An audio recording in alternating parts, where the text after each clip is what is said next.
Dans cette séquence vidéo, nous allons nous intéresser à un nouveau type de données, le type pointeur. Dans cette première séquence, nous allons vous présenter les pointeurs en général et un concept très relié, la notion de référence. Puis dans une seconde séquence vidéo, nous vous présenterons plus particulièrement la technique, l'utilisation des pointeurs en détail. Les pointeurs ont la mauvaise réputation d'être considérés comme difficiles, mais en fait, il n'en est rien. Vous utilisez déjà des pointeurs dans la vie de tous les jours, peut-être sans le savoir. Par exemple, quand vous avez un site internet qui vous intéresse, qu'est-ce que vous faites? Vous n'allez certainement pas, dans votre navigateur, recopier tout le site internet sur votre ordinateur. Vous ne faites pas la copie du site. Ce que vous faites, c'est que depuis votre navigateur, vous avez un signet, une adresse qui va pointer sur le site internet, lequel site internet existe toujours de façon indépendante. Eh bien, un pointeur, c'est pas plus compliqué qu'un signet dans votre navigateur internet. Ainsi, dans un programme, chaque fois qu'on voudra faire un lien, une référence vers un objet qui existe par ailleurs, c'est pas un site internet cette fois-ci, mais ça sera une autre variable, par exemple dans votre programme, vous utiliserez un pointeur ou une référence chaque fois que vous voudrez, comme ceci, donc référencer, indiquer, faire un lien vers une autre variable de votre programme. Les pointeurs, entre guillemets, j'inclus pour l'instant sous ce terme générique les vrais pointeurs et les références, nous ferons la distinction plus tard. Les pointeurs, donc, dans un programme, servent fondamentalement à trois choses.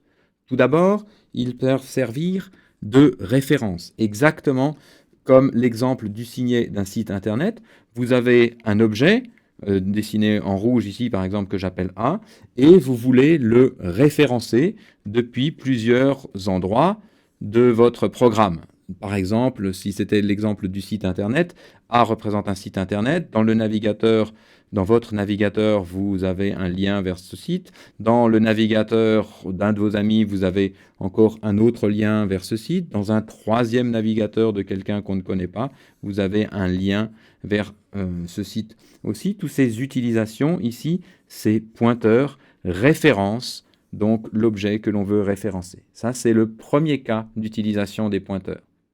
Le deuxième cas d'utilisation des pointeurs, c'est ce que j'appelle l'utilisation pour la généricité. Le dessin est un petit peu symétrique du dessin pour les références. Ici, vous avez, disons, plusieurs objets que vous ne connaissez pas forcément au départ. Donc, par exemple, un objet A, un objet B, un objet C.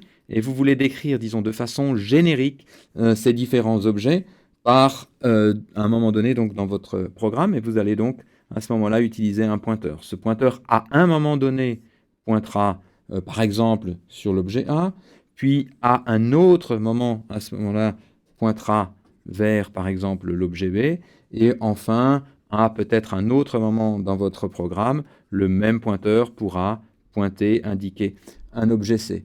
Un exemple de la vie courante, c'est par exemple si vous avez le numéro de téléphone d'un ami, vous le stockez dans votre carnet d'adresses, et puis si votre ami, donc, il a à un moment un certain téléphone, et puis à un autre moment, il change d'opérateur, il a changé de numéro, dans votre carnet d'adresses, vous allez changer le numéro de téléphone de votre ami pour le nouveau numéro. Voilà ce que j'appelle donc l'utilisation pour la généricité. On a de façon générique un pointeur qui décrit l'un ou l'autre ou un troisième objet possible au fur et à mesure que le programme va se dérouler. Le troisième cas d'utilisation des pointeurs est lui un petit peu technique. Il a à voir avec ce qu'on appelle techniquement la portée et la durée de vie. Donc la portée, je vous rappelle, c'est l'ensemble des lignes de code où un objet est défini. La durée de vie, ça va être le temps pendant lequel un objet existe en mémoire pendant que le programme se déroule. Illustrons à nouveau avec un petit dessin. Si je représente donc comme ça sur un axe horizontal le temps où le programme se déroule. Évidemment, le programme va exécuter à un moment donné une certaine portion de code qui était comprise entre accolades. Si dans cette portion de code, j'avais par exemple une variable de type entier que j'avais déclarée, donc par exemple A, alors la durée de vie de cette variable va être égale au temps d'exécution de sa portée. Sa portée, vous vous souvenez, c'est le bloc dans lequel elle a été définie. Et si je regarde donc le déroulement du programme au cours du temps, la durée de vie de cette variable va donc être ici égale au temps d'exécution de sa portée. Le compilateur va terminer l'existence, va supprimer la variable du moment qu'il n'en a plus besoin, c'est-à-dire du moment qu'on a terminé sa portée. Eh bien, si techniquement, vous voulez augmenter la durée de vie d'un objet, alors on verra techniquement plus tard comment, mais vous voulez décider qu'un objet commence à être disponible dans votre mémoire à partir de cet instant-là, et puis à une durée de vie donc qui est plus grande que sa portée, à ce moment-là, vous allez être dans ce qu'on appelle l'allocation dynamique. C'est le troisième cas d'utilisation des pointeurs.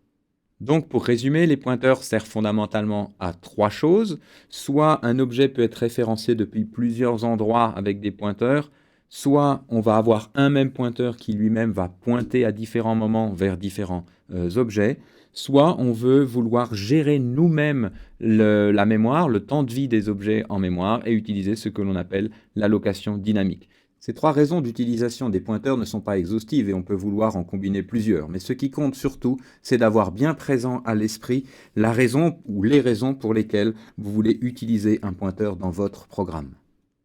En C++, et surtout depuis la nouvelle norme C++ 2011, il existe en fait trois sortes de pointeurs, entre guillemets. Il existe les références qui ne sont pas strictement parlées de vrais pointeurs, elles sont même en fait assez fondamentalement différentes des vrais pointeurs, en ce sens qu'elles sont gérées complètement par le compilateur. Et ce sont donc des objets très sûrs qui ne sont pas manipulés par le programmeur lui-même, mais par le compilateur. Ensuite, nous avons, depuis la nouvelle norme C++ 2011, des pointeurs intelligents, ce qu'on appelle des smart pointers. Et puis enfin, nous avons les anciens pointeurs hérités du langage C, ancêtre du C++, qui sont vraiment les pointeurs très puissants, les pointeurs à tout faire. Ce sont donc ceux-ci qu'on appelle simplement pointeurs quand on ne spécifie pas plus particulièrement de quelle sorte de pointeur, entre guillemets, il s'agit. Avant de rentrer dans les détails de chacun de ces nouveaux types, la question qu'on peut se poser, c'est lesquels devons-nous utiliser dans quelle situation? La règle générale est d'utiliser des références chaque fois qu'on le peut et d'utiliser des pointeurs quand on le doit. Reprenons tour à tour les trois situations d'utilisation des pointeurs. Dans le cas numéro 1 où on veut utiliser des pointeurs pour des références, bien sûr, dans ce cas-là, vaut mieux utiliser des vraies références à ce moment-là plutôt que des pointeurs. Ou alors, on peut utiliser aussi des pointeurs à la C, puisque ces pointeurs sont universels et peuvent servir à tout. Mais en tant que programmeur débutant, si vous avez le choix et que vous êtes dans un cas d'utilisation donc de références, alors utilisez des références que nous allons détailler juste dans la séquence qui suit. Si jamais vous êtes dans le cas d'utilisation numéro 2, c'est-à-dire que vous voulez utiliser un pointeur générique qui décrit de façon générique différents objets possibles que vous ne connaissez peut-être pas encore, alors à ce moment-là, ce qu'il faut utiliser, ce sont des pointeurs à la C. Mais il existe aussi un autre cas particulier où les objets en question qu'on veut décrire de façon générique, je les avais appelés A, B et C dans l'exemple précédent. Donc supposons que ces objets existent déjà. Et supposons justement qu'ils aient été du coup stockés, puisqu'ils existent déjà, stockés dans un tableau. À ce moment-là, il n'y a même pas besoin du tout de pointeur, on peut simplement utiliser les index, les positions dans ce tableau comme décrivant de façon générique, donc par exemple par un size TI, comme décrivant de façon générique, si i vaut 0, ça décrira A, si i vaut 1, ça décrira B, si i vaut 2, ça décrira C. Donc il est bien aussi d'avoir présent à l'esprit que cette possibilité-là peut aussi exister en rajoutant une structure de données supplémentaire, ici un tableau.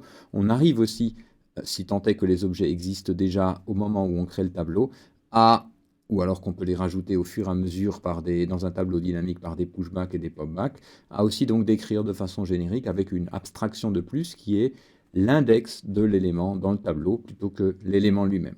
Mais si vous voulez vraiment des pointeurs, donc dans ce cas d'utilisation numéro 2, alors ce seront des pointeurs à la C qu'il faudra utiliser. Dans le cas d'utilisation numéro 3, pour faire de l'allocation dynamique, alors là, il faut bien sûr utiliser vraiment que des pointeurs, ils sont faits pour ça. Et dans ce cas-là, je vous conseille d'utiliser C++ 2011 et les pointeurs intelligents, ce qu'on appelle aussi les smart pointers, parmi lesquels je vous recommande surtout d'utiliser, commencer par Unique Pointer, qui sera détaillé donc dans une séquence vidéo suivante. Voilà donc pour les différents cas d'utilisation de toutes ces sortes de pointeurs entre guillemets. Les séquences vidéo suivantes vont maintenant entrer dans les détails tour à tour des références, des pointeurs à la C, puis nous finirons par les pointeurs intelligents de C++ 2011.